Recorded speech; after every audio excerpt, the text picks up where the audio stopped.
Okay, let's get on board. She looks good. Amazingly, not much growth. All the lines look good.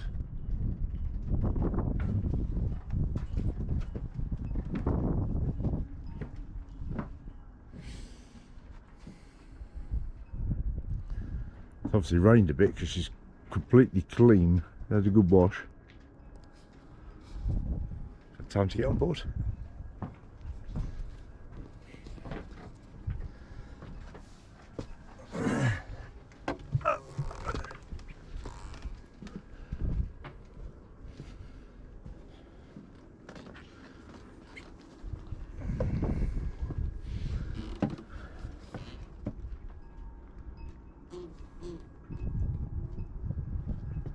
To give the underside of the bimini a wash.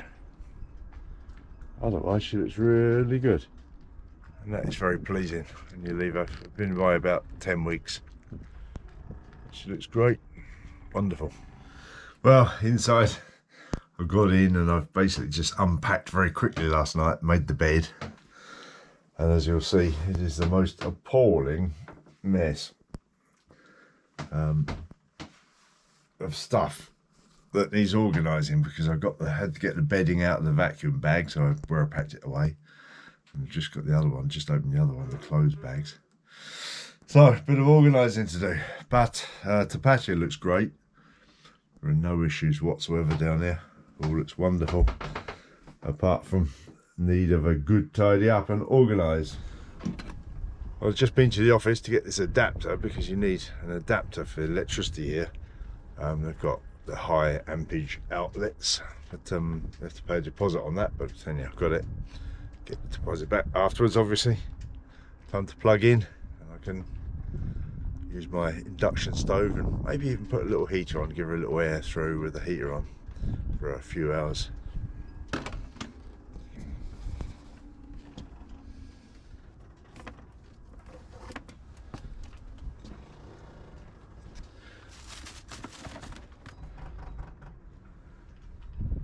There's that. Just got chickens on. Good. Red lights on. Power's on. Lovely. And yeah, having a look around, seeing what needs doing. I've lit the old Dickinson, get a bit of warmth in the place. Some of these wooden boards have got a bit of green on them, so just boiled the kettle. These wooden spoons look a bit horrible. Just boiled the kettle, we'll wash those. Need to have a quick look in the engine room, but I think all's well there. Let's just open that up and have a look.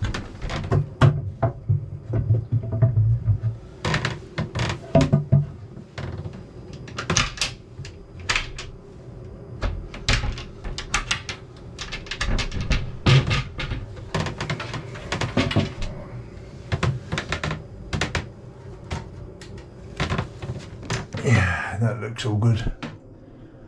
I want to have a little wash down in here actually. Some sort of dust comes off the V-belt, flies around a bit. Keep it clean, keep on top of it before it gets a horrible mess. At the moment it's not bad, but if I keep on top of it, it'll stay tidy. That all looks good, dry, no issues in there. Very nice. And other than that, just sorting things out, putting things away, washing what needs washing, putting new bin bags in, all those sort of things, just checking around and trying to air her and get her dry and pleasant to live in again. And she's not bad at all, but just a little bit of love and we'll be beautiful in here.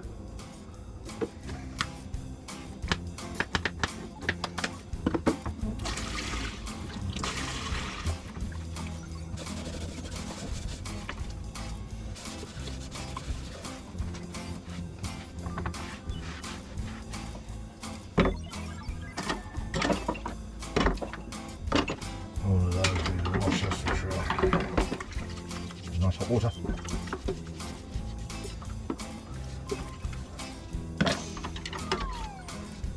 Nice.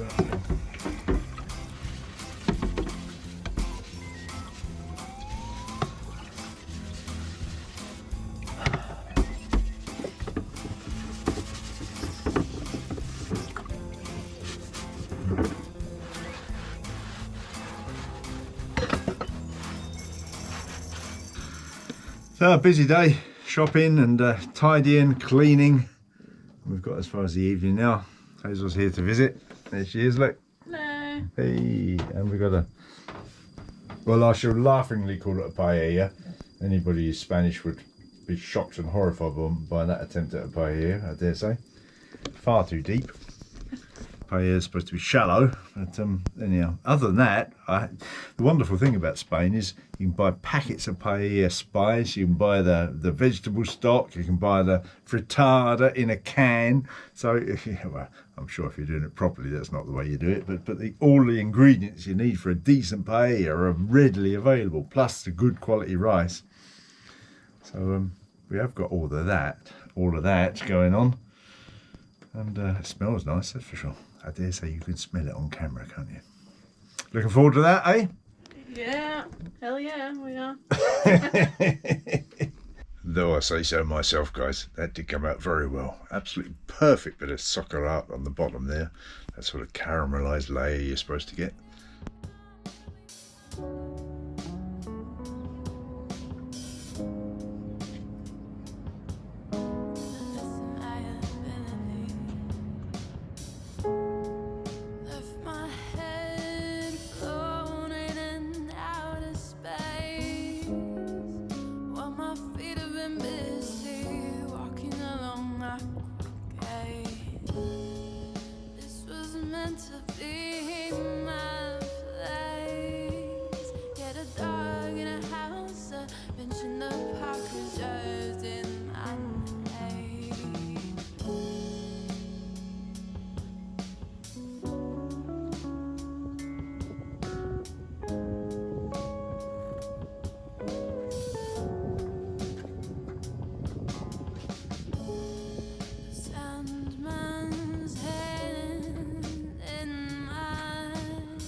So one of the things I did when I was in Germany was to pick up my old Ghoster sail, it was a light airs sail, which I might be able to use in the mid, and it's a little bit damp, so I'm going to fly it, I think, upside down just to give it an airing, see if I can put it up on, I've got a spare halyard, see if I can put it up on that and air it out a little bit.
It's been a couple of days now and starting to get settled in.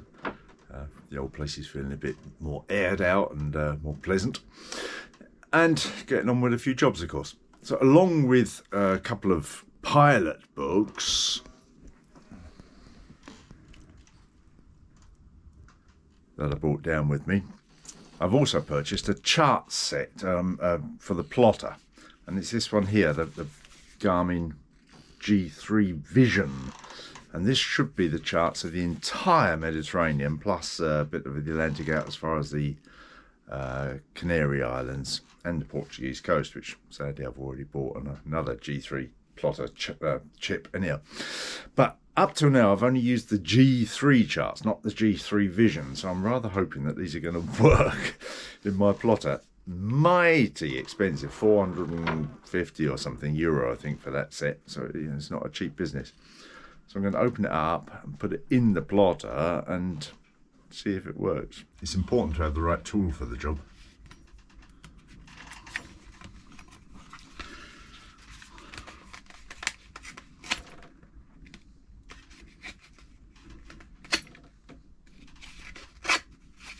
There we go. We're in there, and then this is the actual thing, and that opens up like this, which is, there we go. Then we've got that, and that is an adapter, of course, and what I actually put in the plotter is that tiddly little thing there. That is what goes in there. Oh, you know, it's a micro SD card, you've seen them before, I'm sure, but so let's get that in the plotter and see what happens.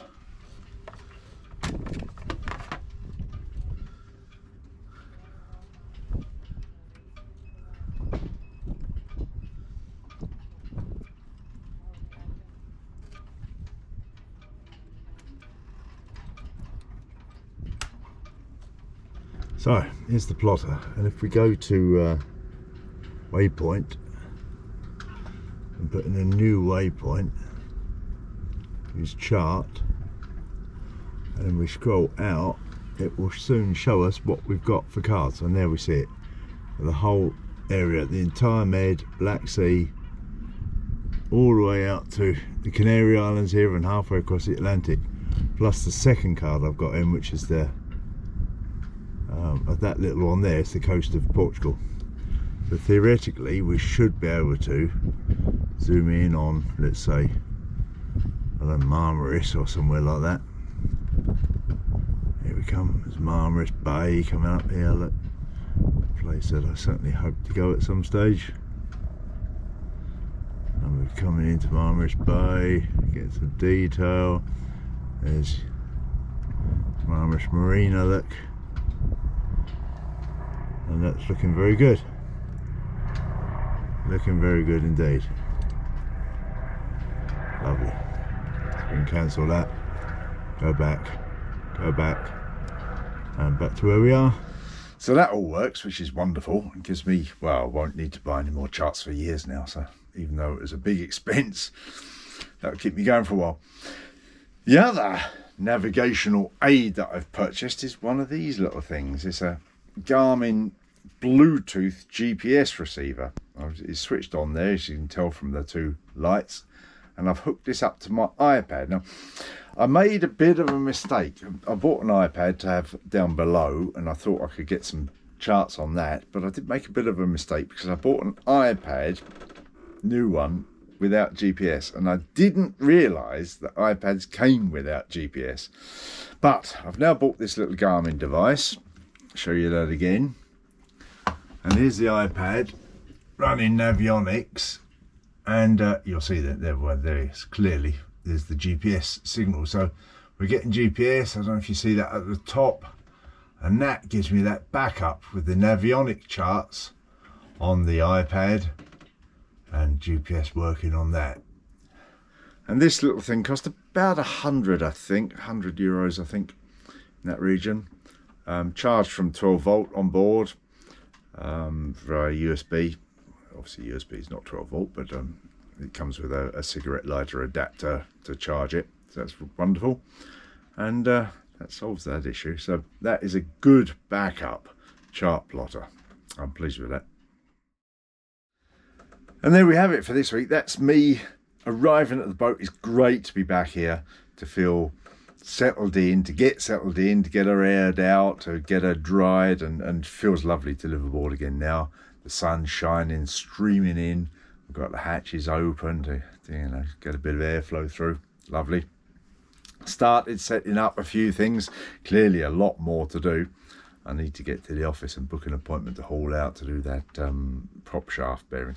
But we're getting on. A great start. A few projects going on Hazel's boat. So it will be an exciting week. I look forward to it. I'll see you then.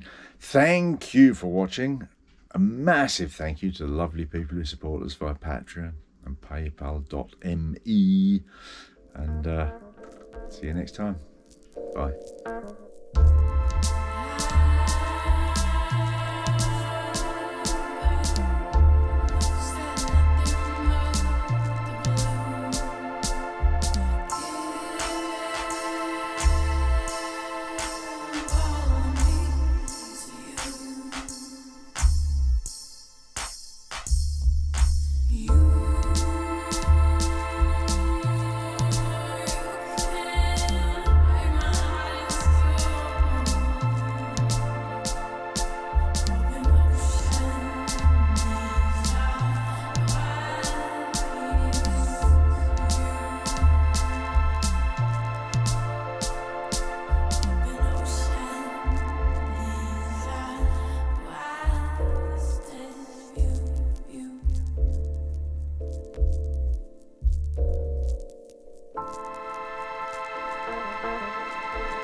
Uh-huh.